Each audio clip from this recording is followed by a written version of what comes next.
Welcome back to our channel রান্না butter মোড়ে তোমাদের সবাইকে একবার ওয়েলকাম। তো আজকের ব্লগটা আমি দোকানের বাড়ি থেকে শুরু করছি। এখন আমি ছাদে রয়েছি। নিচে আজকে একটু স্পেশাল একটা অকেশনের জন্য অ্যারেঞ্জমেন্ট চলছে। আজকে অনন্যা দিদির আইবুড়ো ভাত। তো তোমাদের সাথে এখন একটু কথা বলে নিচ্ছি, কারণ নিচে সবাই রয়েছে আর আমি যেহেতু ব্লগ একদম করি না, তো আমি ক্যামেরার সামনে কথা বলতে একটু লজ্জা পাই। আর নিচে গিয়ে আমি তোমাদের সাথে সব কিছু শেয়ার করছি। দিদির সব বান্ধবীরা এসছে। অনন্যা দিদি হচ্ছে দিদির ক্লোজেস্ট ফ্রেন্ডের মধ্যে একজন। তো আমি নিচে গিয়ে বাকিটা শেয়ার করছি তোমাদের সাথে। আর ছাদের উপর রয়েছি, তো আশেপাশে খুব পিকনিক হচ্ছে, তো ওই জন্য খুব আওয়াজ। তো চলো নিচে গিয়ে কথা বলছি। প্রথমেই বলি, যেহেতু আমি সবার সাথে মিশতে খুব ভালোবাসি, তো দিদির সব বান্ধবীদের সাথে না আমার রিলেশন খুব ভালো। স্পেশালি অনন্যা দিদি, দেবলীনা দিদি, অনিদীপা দিদি, এদের সাথে এদের সাথে আমি খুব কমফোর্টেবল। আর এরা আমার দিদির ফ্রেন্ড, তো মনেই হয় না এদের আমার নিজের দিদির মতোই লাগে আর কি। আর অনন্যা দিদি কিন্তু আমাকে পার্সোনালি বলেছিল যে বুনু, তুই আমার বিয়ের সব মোমেন্টগুলোকে ক্যাপচার করবি, ভিডিও বানাবি, আমি তোকে পার্সোনালি বলছি। আর ও এটাও বলেছিল যে দিদি যাক বা না যাক, আমার বিয়েতে তুই কিন্তু সেজেগুজে আসবি আর খুব মজা করবি। যাই হোক, একটু মজা করলাম। আর আরও একটা জিনিস, যেখানে দিদি ভয়েস ওভার দেয়নি কেন, তার আরও একটা কারণ আছে। সেটা হচ্ছে যে আমার দিদি কিন্তু, আমি যতটা না লজ্জা পাই ক্যামেরার সামনে আসতে, আমার থেকেও ডাবলেরও বেশি লজ্জা আমার দিদি পাই ভিডিওতে আসতে বা ভয়েস ওভার দিতে। ও একটু আনকমফোর্টেবল ফিল করে। তো কাউকে আনকমফোর্টেবল ফিল করিয়ে কোনো কাজ করানো উচিত না। বাট ওরও মনে প্রাণে ইচ্ছা ছিল যে অনন্যা দিদির আইবুড়ো ভাতের এই এত সুন্দর দিনটা অ্যাজ আ মেমোরি, অ্যাজ একটা ভিডিও আমাদের চ্যানেলে থেকে যাক। তো আমি আছি, তো এই কাজটা আমিই দায়িত্ব নিয়ে করলাম। এখানে আমি তোমাদের সাথে একটু গ্লিম্পস শেয়ার করছি যে কিভাবে সব প্রিপারেশান চলছে। এখানে অনন্যা দিদি যেই জায়গাটায় আর কি বসবে খেতে, সেই জায়গাটার সামনে থালাগুলো সাইড দিয়ে ওরা ফুল দিয়ে সাজিয়ে দিচ্ছে। আর থালাগুলোর ভেতরে না কলা পাতা কেটে দিয়ে দিয়েছে। একটা বেঙ্গলি লুক আনতে চেয়েছিল, মাটির থালা উপরে কলা পাতা। আর দিদিরা সবাই মিলে বাড়ির থেকে, দিদির ফ্রেন্ডরা সবাই মিলে বাড়ির থেকে কিছু কিছু রান্না করে এনেছিল সবাই অনন্যা দিদির জন্য। আর অনন্যা দিদি কিন্তু একটু তাড়াতাড়ি চলে এসছে। আর ও ওখানে দাঁড়িয়ে দাঁড়িয়ে বলছে যে এরা কি করছে বুনু, তুই শুধু দেখ, এরা কত রান্না করে নিয়ে চলে এসছে, এত খাবার আমি কি করে খাবো, ব্লা ব্লা এগুলো বলছিল। তো চলো ওদের সাজানোটা তোমরা একটু এনজয় করো। দুরু দুরু বুক কাঁপে কেন আজ, ভয় লাজে মরি, জাদুরে কাঠি ছুঁয়ে দিল যেন এক পরি, নিজেরই কাছে নিজে আছে তাই অচেনা যে আমি, যেন বদলে গেলাম এক পলকে। দুরু দুরু বুক কাঁপে কেন আজ, ভয় লাজে মরি, জাদুরে কাঠি ছুঁয়ে দিল যেন এক পরি, নিজেরই কাছে নিজে আছে তাই অচেনা যে আমি, যেন বদলে গেলাম এক পলকে।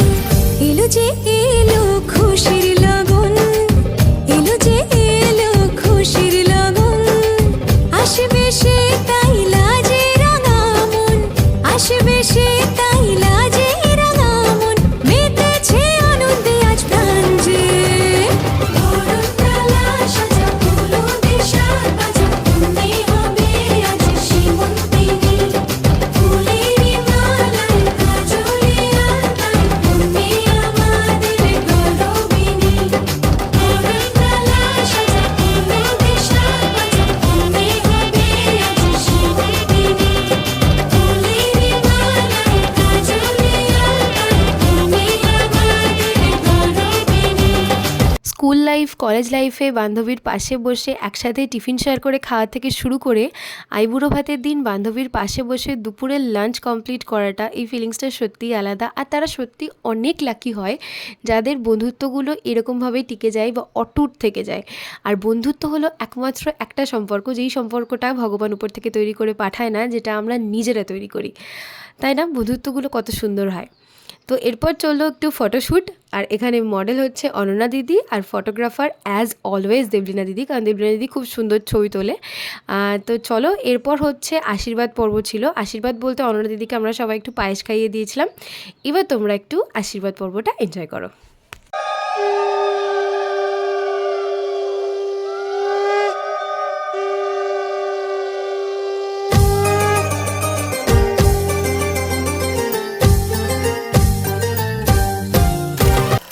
এরপর অনন্যা দিদির সাথে, অনন্যা দিদি বললো যে ও একা খাবে না, ওর সাথে সবাইকে খেতে বসতে হবে। তাই সবাই মিলে খেতে বসে পড়েছিলাম। আর আমি না একটু পরে বসেছিলাম, কারণ আমি তখন একটা কাজ করছিলাম। তো ওরা সবাই খেতে বসার পর আমি পরে বসেছিলাম। আর তারপর ছাদে গিয়েও ওরা আর একটু ফটোশ্যুট ভিডিও তুলেছিল। দেন অনন্যা দিদিকে ওরা দুটো তত্ত্বের আকারে দুটো গিফট দিয়েছিল, তো ওটাই এখন ওপেন করছে অনন্যা দিদি। তো চলো তোমাদের সাথে শেয়ার করি যে ওই তত্ত্বের মতো যে গিফটটা ওটাতে কি কি ছিল। আর এটার জন্য না আমি একদম র ফাইল আপলোড করছি, তোমরা ভয়েস মানে ওদের ভয়েসটা আর কি শোনো। আমি অলরেডি জামাটা পরে দেখে নিয়েছি একবার। So much. খোল আমরা দেখিনি। ও আমি পরেছিলাম, দারুণ হয়েছে। থ্যাংক ইউ সো মাচ সবাইকে। এবার বাহ, এটা তো থ্যাংক ইউ। কাজ নিয়ে যা। আর এটা কি মাথায় বুঝবো, পরিয়ে দিতে হবে তোরা। গাজরা বিয়ের আগের দিন সকালে মাথায় এসে পরিয়ে দিতে হবে। বাহ, হ্যাঁ এটা খুব কাজের হবে। কি নিচ্ছিস তুই? দেয়াল নিয়ে যাচ্ছিস? না এটাও খুব সুন্দর। তেল হবে, তেল দিয়েছিলাম। এবারে ভালো আছে, আজকে বাড়ি গিয়ে করবো। রেড কালারের এখন বাজে আছে।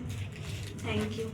ওইটার আমি খুলছি না, এটা খুলছি কিন্তু এটা খুলে ভাব জিনিসপত্র আপনারা সব বাড়ি নিয়ে যাবেন। না না না, এটা তুই মৌদিদিরা খাবি গিয়ে বাড়িতে। চুপ কর। না না না এটা খুলিস না, না এটা প্লিজ খুলিস না। তারপর আমরা সবাই মিলে বসে অনেকক্ষণ অনেক গল্প করছিলাম। এই ভিডিওটার লাস্টে আমার তোমাকে এটাই বলার আছে যে তোমার ম্যারেড লাইফ অনেক আনন্দের হোক, আর তুমি যতটা মিষ্টি যতটা সুন্দর তার থেকে অনেক বেশি সুন্দর। আজকের ভিডিওটা এইটুকুই, তোমাদের সাথে আমি অনন্যা দিদির বিয়ের আরও কিছু শর্টস শেয়ার করব। টিল দেন তোমরা সবাই ভালো থেকো, সুস্থ থেকো, টাটা। আর আজকের ভিডিওটার এন্ডিং হবে অনন্যা দিদিরই একটা সুন্দর ভিডিও দিয়ে। হাওয়া কেন আজ হয়েছে মাতাল, কানে কানে বলি আছে যত সুখ ভরে দেব আজ তোরে আঁচলে। মন যেন আজ মেলেছে ডানা, উড়েছে আকাশে, আমি বদলে গেছি এক পলকে। হাওয়া কেন আজ হয়েছে মাতাল।